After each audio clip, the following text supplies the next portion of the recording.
জাতিসংঘের সামনে গাঞ্জাম হচ্ছে, জাতিসংঘের সামনে গাঞ্জাম হচ্ছে ভাই। ডক্টর মোহাম্মদ ইউনূস যখন বক্তৃতা করছেন, পুলিশে কিন্তু ঠেকাই পারতেছে না।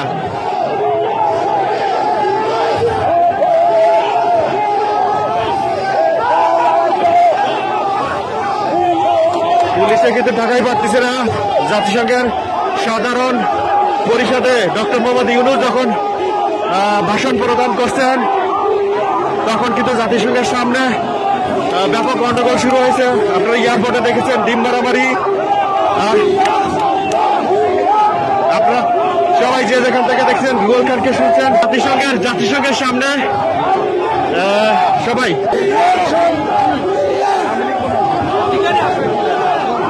আচ্ছা, এখানে আপনাদেরকে জানানোর চেষ্টা করব যে কি হইল, কেন গন্ডগোল শুরু হইলো এখানে। যতদূর জানতে পেরেছি একজন আওয়ামী লীগের ভাই ঢুকে বলেছে।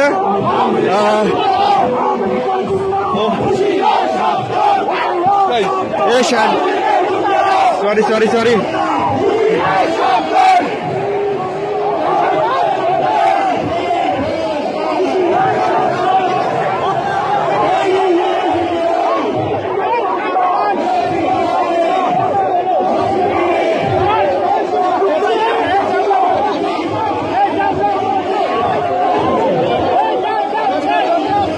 থ্যাংক ইউ সবাইকে অসংখ্য ধন্যবাদ জানাচ্ছি।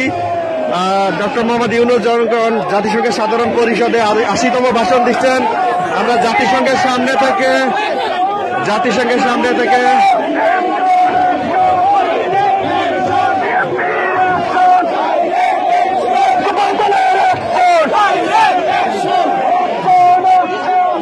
পুলিশ কিন্তু এখানে মায়ের মুখে অবস্থানে আছে।